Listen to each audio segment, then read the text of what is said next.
I'm Sari. And I'm Haley. And this is Seamwork Radio.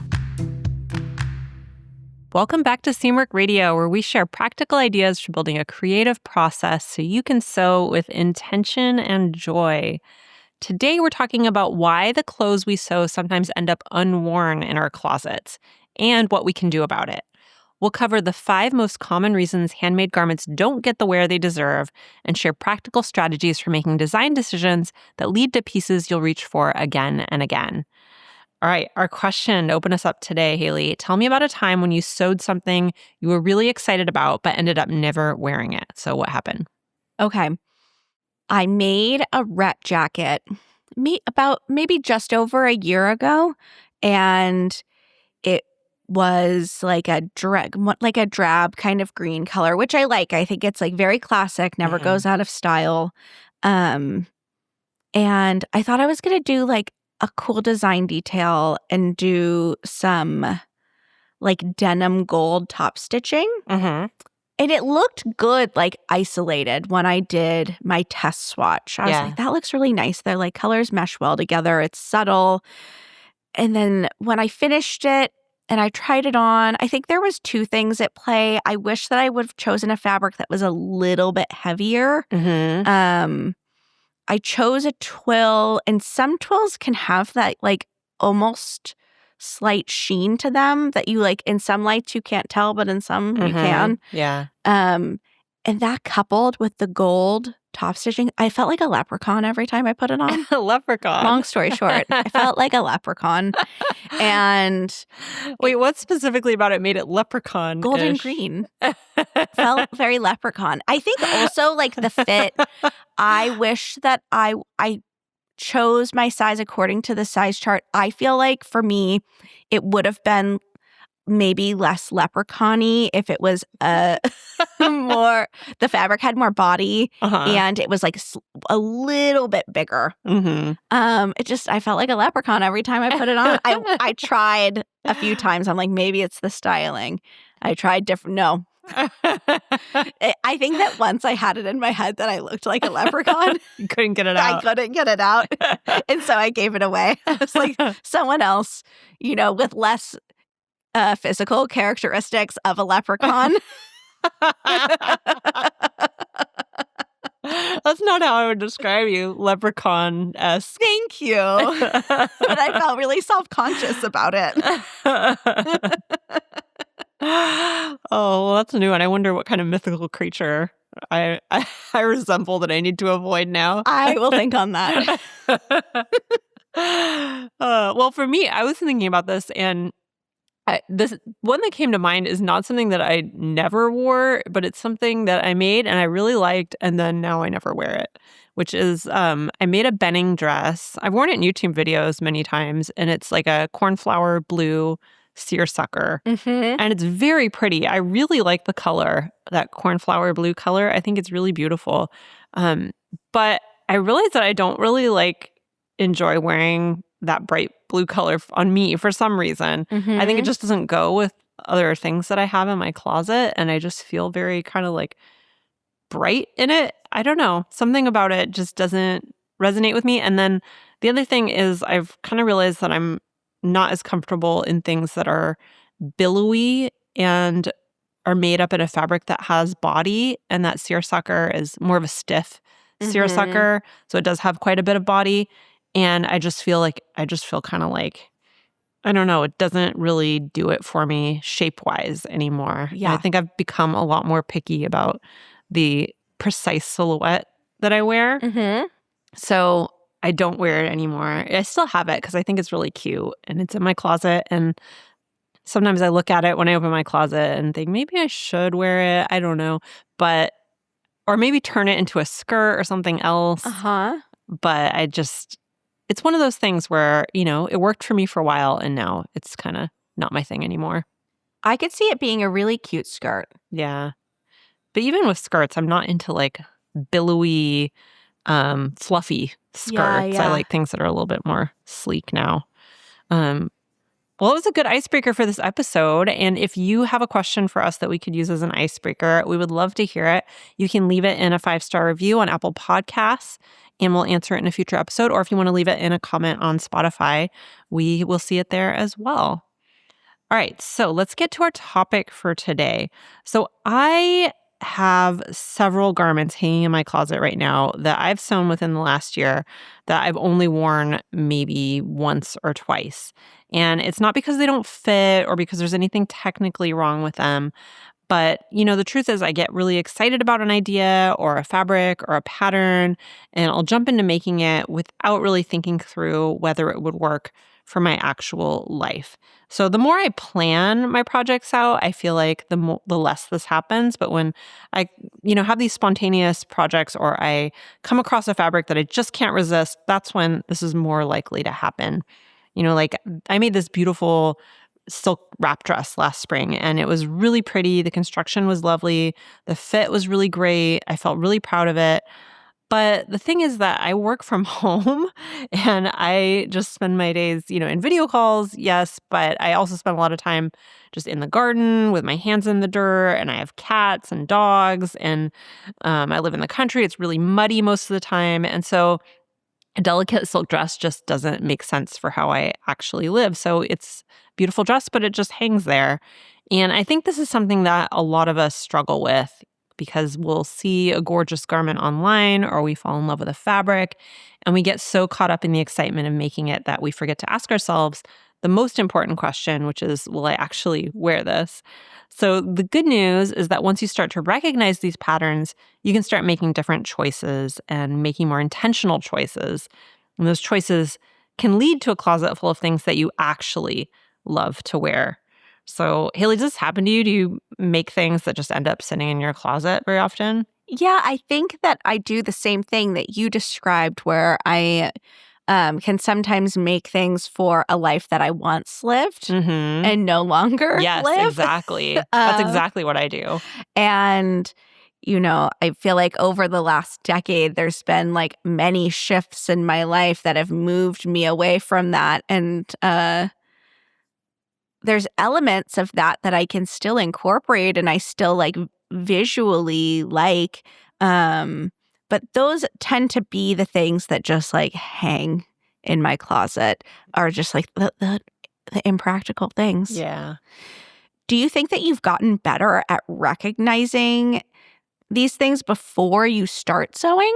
Yes, much, much better. Mm-hmm. I think going through a design process seasonally really has helped me a lot to figure out, what are the things I can make that I'll be excited about, that I'll really love, and that will actually get worn. I think one of the things that I've come to realize is that, there's like an almost infinite number of things you could make. So if you get excited about making a particular garment and it doesn't really fit your life, like that silk dress I was talking about, it can be like one part of you might say, well, I should just make it anyway because I'm excited about making it. It'll be fun to make it. I'll really enjoy having it and I'll be proud of it and I'll wear it on, special occasions. And I think that's totally fine. That's totally valid.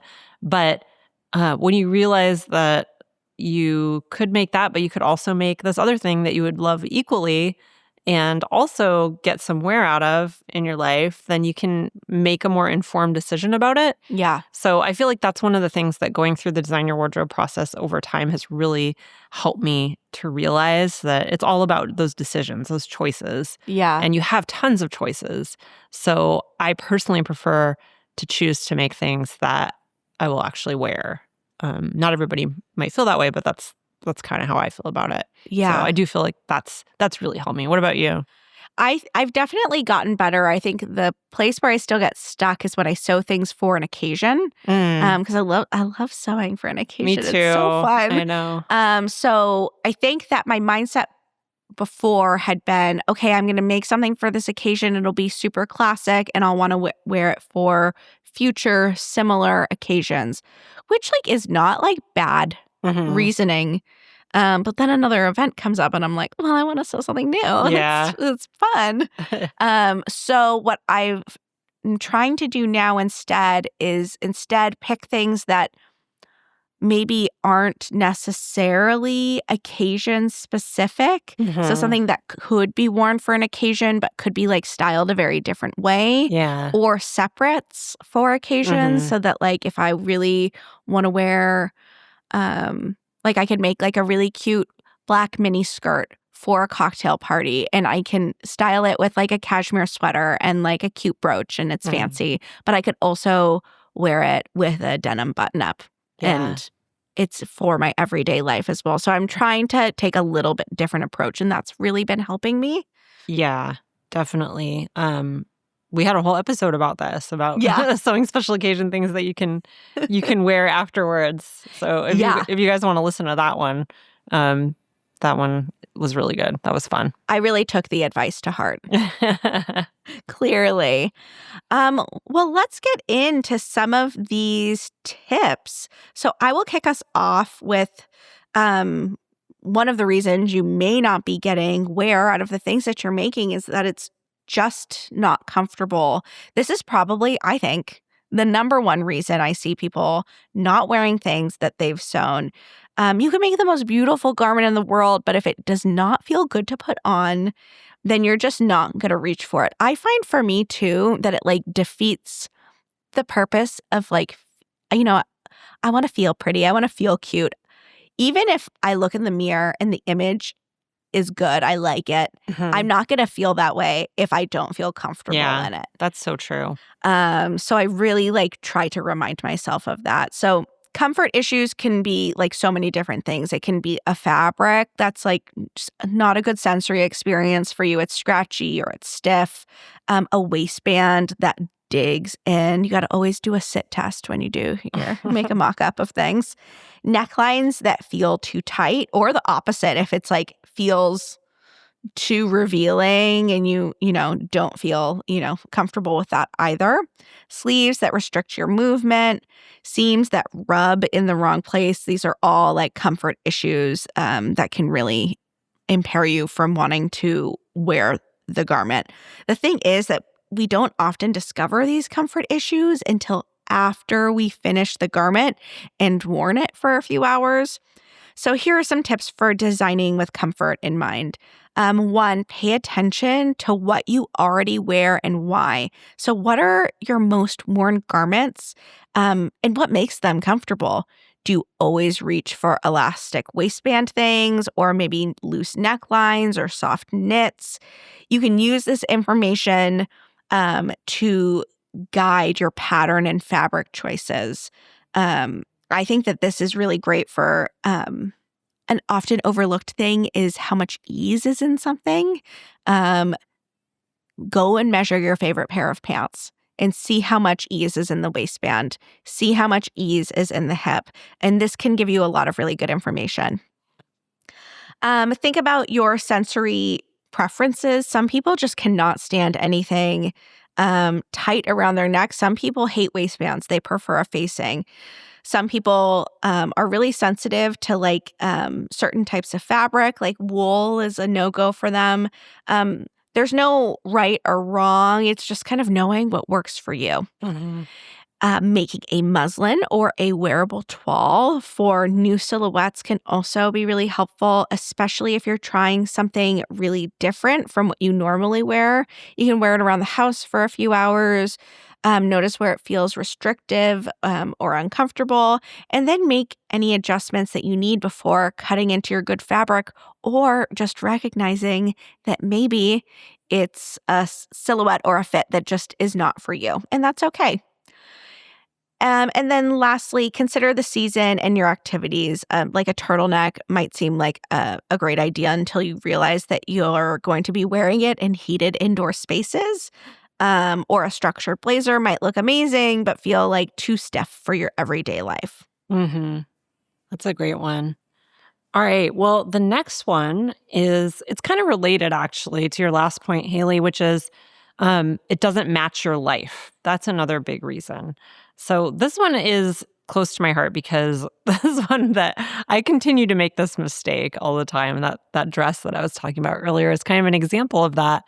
I get inspired by these really beautiful images on Pinterest, and I forget to ask myself, where would I actually wear this? Because I love the idea of wearing fancy silk dresses, for example, because I think they just look so elegant and feminine and creative. And, it's something that I really like and have worn for many, many years. But my actual life is like I mentioned, I work from home. I spend a lot of time outside. I love gardening. I have dogs and cats. One of those dogs is a very dirty dog. It's always jumping on me. So a delicate silk dress just really doesn't fit well into that reality.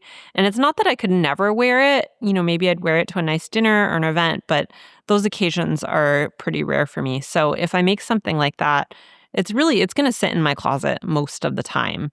So here's how to design for your actual life. And these are the steps that often lead me to making things that I actually love and wear. So, kind of both of those things. Number one is just doing a really simple life audit. So, write down what you actually do in a typical week. How many days do you work in an office versus at home? How much time do you spend doing active things like walking, biking, gardening? What's your social life like? Do you go to fancy dinners, or is it more like casual coffee dates with friends? Are you chasing kids around, commuting on public transit? What is your actual life like in a typical week? And sometimes just jotting those things down can really help you figure out kind of what things you need for those situations that come up frequently in your life. And then you can create categories based on your activities. So, for example, work from home clothes, gardening clothes, going out clothes, travel clothes. And then you can think about what percentage of your sewing you want to go into each category. So if 80% of your time is spent at home, then maybe you want to do 80% of your sewing, that's comfortable and washable and really practical for that reality.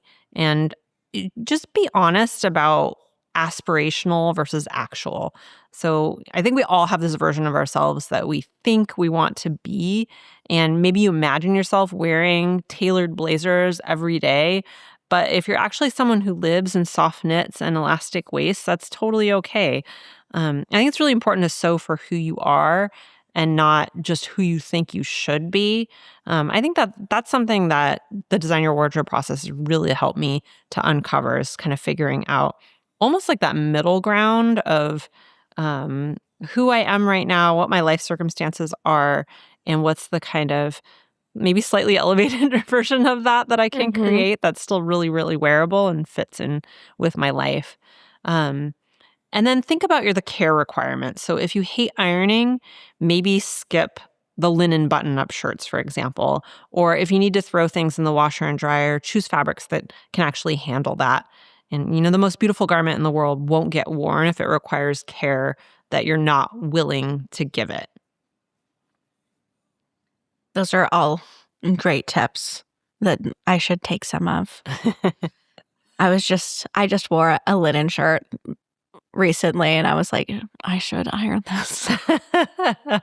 It'll relax. Yeah, I tell myself that sometimes. With linen, it can look fine when It's it's part a of little the charm, rumpled. Yeah, that's what I tell myself.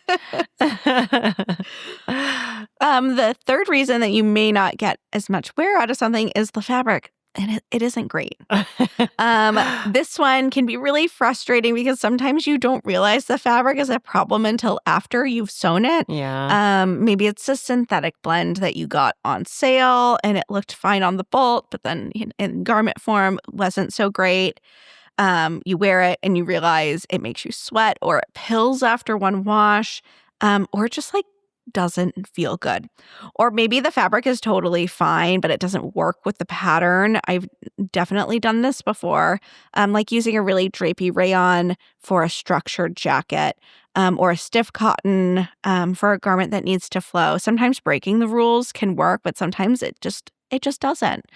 The fabric is honestly one of the most important decisions that you'll make in any project. It affects how the garment looks, how it feels, how it wears, and also just how long it lasts. Mm-hmm.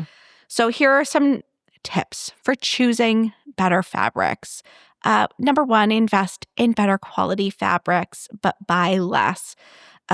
This is something that I did not do when I first started sewing. And I feel like most people when they start out with the cheap stuff, and that's just fine. But as my skill has progressed, I've also changed my buying habits, and I have never regretted it. I know that good fabric can be expensive, but I found that it's better to buy like 2 yards of a really nice fabric than like 6 yards of a mediocre fabric. The nicer fabric, it sews better, it wears better, it just lasts longer. And you'll actually want to wear the finished garments more often when the fabric is of higher quality. Next is find tried and true pattern and fabric combinations. So some patterns, they just work best with certain kinds of fabric. And once you find a combination that you really love, make note of it. You can reference it for future projects. I love when I buy vintage patterns and there's, the previous owner wrote notes like this. Yeah, it's so cool. In the margins. It worked beautifully in rayon or whatever. Seamwork patterns include fabric recommendations, which can be really helpful. And fabric recommendations will always be listed from least challenging to sew with to most challenging to sew with, which is a little helpful tip. Yeah. I think lots of people don't know. That's the traditional way of doing it. I can't say if everyone does it that way anymore. Yeah. Also consider the fabric's properties beyond just how it looks. So does it have good recovery, or does it really get stretched out after you've given it a few good stretches? Is it breathable? Will it wrinkle easily? Also, how does it feel against your skin? I like to hold it up against a more sensitive part of my skin, like on my neck, because that can help you to judge whether something can feel like great on your hand and you put it to your neck and it's real icky. And then also, can you wash it the way that you want to be able to wash it? Don't be afraid to ask for help. If you're buying online, read reviews. You can also oftentimes email, especially if it's a smaller shop and they're happy to let you know if that particular cotton is more suitable for bottoms or for tops. If you're buying in person, you can ask the store staff for recommendations. Lots of times they've been sewing and they know what they're talking about. And lastly, the Seamwork community is a great resource too. People love sharing their fabric or their favorite fabric sources and also what they have made patterns in that worked really well. Yeah. The next one it's kind of related to fabric, but this is more about your personal choices. So this one is the colors don't work for you. And that goes back to my story about the Benning dress that I made. That's really cute, but the color doesn't really work for me. So I've definitely fallen victim to this one myself. You'll see a fabric in a color that looks really amazing in a photo, or it looks really amazing on the bolt at the store, and you get excited about it and you buy it and you make something with it. And then you realize it doesn't go with anything you already own and wear. Another example is that I once bought, I think it was 4 or 5 yards of this bright royal blue linen. And the reason was I saw a picture online of this really cool modern linen jumpsuit that was in that color. And it just looked so striking and beautiful. But the thing is, I don't wear that bright blue color. It's like a real primary blue. And I just don't wear that. My closet is mostly full of neutrals and some olive greens and earth tones and lots of red and pink. I like warm colors generally on me. And I do like blue, but not necessarily a royal bright primary blue. So that jumpsuit would have stood out like a sore thumb in my closet, and I would have had nothing to pair with it really. So thankfully I recognized this before I actually made the jumpsuit, but I did feel like I kind of wasted money on that fabric because I didn't think it through. I still have it, and it's still a very pretty fabric, but I really don't know what to do with it because it's not one of my colors. So here are some tips for choosing colors that work for you. The first one is to build a palette each season. So before you start sewing, pull out your most worn pieces and notice what colors you're naturally drawn to. Another thing you can do is if you keep track of your outfits. I've been doing this for the last year, and it's really helped me to see what I wear in different seasons because my colors do tend to shift depending on what season it is. Most of us, I think, wear kind of lighter colors in the spring and summer and darker colors in the fall and the winter. Not everybody does, but a lot of us do. And so you can kind of notice what you're naturally drawn to in different seasons. And you can look for patterns. So are you mostly wearing neutrals? Do you like to wear jewel tones? Do you like to wear pastels? And then you can create a seasonal palette that includes colors you already have and love. I do this every single season with Design Your Wardrobe, and you can see that on our YouTube channel. If you haven't, I make a video about what I'm planning to sew and go through the whole process and what my palette is every single season. It's really fun and really creative, and it really helps me to get more in touch with the colors that I actually love to wear. And then think about your existing wardrobe as you're doing this. So when you're choosing fabric, ask yourself, what will I wear this with? Does it coordinate with pieces you already own? Is it going to work with your favorite shoes, your favorite jackets, your favorite accessories? You can also consider creating a capsule wardrobe approach. So for that, you could choose just 3 to 5 core colors for a season or more. My palettes actually end up a little bit more than that with all the neutrals that I include in them because I want to make sure that I include things that I already have. And then when you're sewing, you just make sure everything you sew works within that palette more or less. And it just makes getting dressed a lot easier, and it means you'll actually wear what you make. And then finally, be honest about what you're willing to wear. Just because a color is trending doesn't necessarily mean that it's right for you. If you never wear bright colors, maybe don't make a bright pink dress just because it looks good on somebody else. Or if you always reach for earth tones, maybe just lean into that. There's really no prize for forcing yourself to wear colors that you don't love and don't feel great in. And that's a lesson that I've really taken to heart in the last few years and has really helped me to make sure that I really love everything that I make. Yeah. Yeah, I feel the same about the blue you described as I do about red. I love like a true red, but when I put it on, it looks really disjointed. Like if I just wear like a red sweater or a red dress, it looks really disjointed, like from me. But I still want to wear red. So I have found ways to integrate it into my wardrobe that aren't as overwhelming, like a red pair of shoes or a red bag, or like the dress I'm wearing has like a red detail on the fabric that's, I think like learning to be really like honest with yourself. Helps you to identify those things. And then you can kind of like pivot those things you're drawn to into things that work more for you. Yeah, absolutely. And with that bright blue color, the thing is, I don't think necessarily it looks bad on me.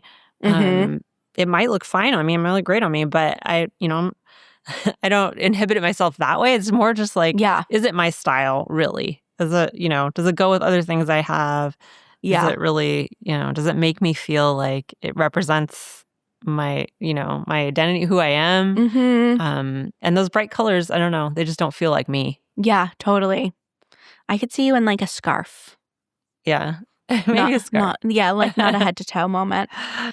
All right. And our final reason you may not be wearing something is it's not seasonal. I know that this one seems kind of obvious, but it's actually really important. I've noticed that if I don't wear something soon after I've made it, I do tend to forget about it. Like if I made a wool coat in May, by the time fall rolls around and I can actually wear it, it's kind of lost in my closet. Like some of the shine has worn off. I've moved on to other projects and other ideas. And then it just doesn't get the wear it deserves. Plus, there's something really satisfying about finishing a project and then being able to wear it like right away. So why seasonal sewing matters, you get immediate gratification. And I think that immediate gratification helps you complete like a cycle psychologically for Yeah. yourself. That's so true. When you can wear something as soon as you finish it, you feel that excitement and that pride, and that's like the reward for your Mm-hmm. brain. And you're motivated to actually style it, incorporate it into your wardrobe. You can see right away if there's any fit or comfort issues to address. It's just more ideal. You're also more likely to remember what you've made. Things can be kind of like out of sight, out of mind. That's like a very real thing. If something sits in your closet for 6 months before you can wear it, you might forget about it entirely. And seasonal sewing keeps your handmade pieces like really front and center, I find. You can sew for your current needs. If it's summer and you need shorts and a tank top, then make those. Don't spend summer sewing wool sweaters for winter, just because you didn't get around to it in the wintertime. Sew what you need right now. Some of the things that I would recommend for sewing seasonally would be to plan your sewing in seasonal chunks at the start of each season or as a new season approaches. Think about what you'll need for the next few months, what you're actually going to be doing, what's the weather going to be like, and then make a plan for just a few projects that'll fit into that season, like 3 to 5. Be realistic about your sewing pace. If you're a slow sewer, don't plan to make a whole winter wardrobe in November. Start thinking about your seasonal needs like a month or two in advance, and give yourself time to actually finish things while they're still relevant.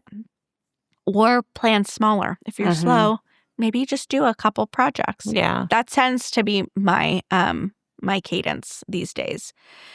Create a queue for upcoming seasons. So if you don't want to make that wool coat in May, at least set it aside in a specific fall sewing queue so you can return to that idea later. That way you remember to pull it out when the season changes, and you don't just like toss it in your closet with everything else. And then lastly, consider your climate. If you live somewhere that has very short seasons, this matters a lot more. So make sure that you're sewing for the reality of your weather patterns, and don't waste time on garments that you'll only be able to wear for a few weeks. I get caught up in this in spring where we live because spring's here. I want to wear like florals and dresses and all of that. It is incredibly wet where we live in the spring. And beautiful, the flowers are blooming, but it's still kind of cold and it's still very wet. And I'm not wearing sundresses yet. And muddy. Yeah, so muddy. Very dirty. Yeah, I think this whole idea of wearing things after you make them is so important for me. I've noticed that if I don't wear something pretty quickly after I've made it, I will tend to, I don't know, I don't have as positive feelings about it because I haven't really worn it yet. And I just get this feeling like, well, maybe it's not wearable. Maybe it doesn't really go with other things I have. But if I just put it on, like today I'm wearing 2 pieces that I've made in the last couple months. And it feels really good to just put them on almost immediately and figure out how you're going to wear them with other things, and just establishes some positive feelings towards them. Yeah, I saw this stylist recently suggest this tip that she suggests to her clients, and that is, it's for shopping, but when you buy something, immediately try it on and build a few outfits with it. And do that within like 48 hours of it arriving so that you could decide whether or not you want to return it. That's obviously not, the last part is not relevant for sewing. You can't turn back time. But I think that it can do that thing that I was talking about of completing kind of the cycle for your brain and getting you excited about it and thinking about it in like a practical way. Yeah. I feel like the more you wear something, the more you wear it. You know what I mean? Yes. I've noticed that with all the things in my closet. If I forget about something for a while, then I just won't wear it for a long time. But if I wear something, every week for a month, I just have more ideas of how to wear it. And it becomes one of those tried and trues. All right, so let's recap what we talked about today. We covered 5 main reasons that sewn garments end up unworn in your closet. First, they're not comfortable. So the solution is to design with comfort in mind from the start. Pay attention to what you already love to wear and consider your sensory preferences and make toiles to test new silhouettes. Second, they don't match your actual life. So be honest about your daily activities and sew for who you are and not who you think you should be. Third, the fabric isn't great. So invest in better quality fabrics and find tried and true patterns and fabric combinations that you know will work. Fourth, the colors don't work with your existing wardrobe. So build a seasonal palette and make sure everything you sew coordinates with pieces that you already own and love. And fifth, they're not seasonal. So try to sew for the current season so you can wear your makes right away and they don't get lost in your closet. All right, so my big takeaway from this conversation today is that sewing is really just about all of those decisions. Like we always say, every choice you make, from the pattern to the fabric to the color, the timing, it affects whether you'll actually wear what you make. And the more intentional you can be with those decisions, the more you're going to love your handmade wardrobe. So that's my big takeaway. What about you, Haley? I think that my big takeaway, or something that I'm thinking about and how I can put this into practice in my own life and my own sewing, is in the previous episode, we talked about our sewing goals for this year. Mm-hmm. And one of my goals is to create things that are like really comfortable and wearable. And I feel like all of these tips have really inspired me. I wanted to pull out my top 10 most worn garments from my closet and do like a postmortem on them, about the fabric and the details and the fit and all of the things that make them wearable in my life. Because I have a feeling I might uncover some surprises. Yeah. So stay tuned. I'm going to try that. We'll do a future episode on that. That would be really fun to do that as an exercise. Yeah. And then talk about it. Well, if you want to design a wardrobe for this spring that you'll actually end up wearing, one where you've thought through all of these things we talked about today, then I want to invite you to join us for the next session of Design Your Wardrobe in February. So this is a 4-week program where we walk you through every step of our wardrobe design process together. So we start with creating initial mood boards and concepts. We think through your color palette and your actual life and activities, and end with a complete queue of sewing projects for the next few months. And it's so much fun to do this in a group because you get to see everyone else's creative vision and process. And the community support is just amazing. People always tell us that this program transforms the way they approach sewing because they're making intentional choices instead of just sewing whatever catches their eye in the moment. And I love to do this process too. I go through it every single season, and it's really transformed the way I sew as well. So signups are now open, I think, at seamwork.com/go/DYW. So that's seamwork.com/go/DYW, and we'll put a link in the show notes as well. And remember, when you join Seamwork, you get access to Design Your Wardrobe, plus our entire library of patterns, all our classes and workshops, and our incredible community. So head over to seamwork.com/go/DYW to learn more and sign up for the next session. All right, and if you liked this episode, please leave us a review. We love hearing from you guys. You can also follow us on YouTube at Seamwork Video. You can follow us on Instagram at Seamwork. And if you'd like to become part of the Seamwork community, head over to seamwork.com to learn how to join. And don't forget about Design Your Wardrobe coming up. I'm really excited about it. All right, that's it for us this week. I'm Sari. And I'm Haley. And this is Seamwork Radio.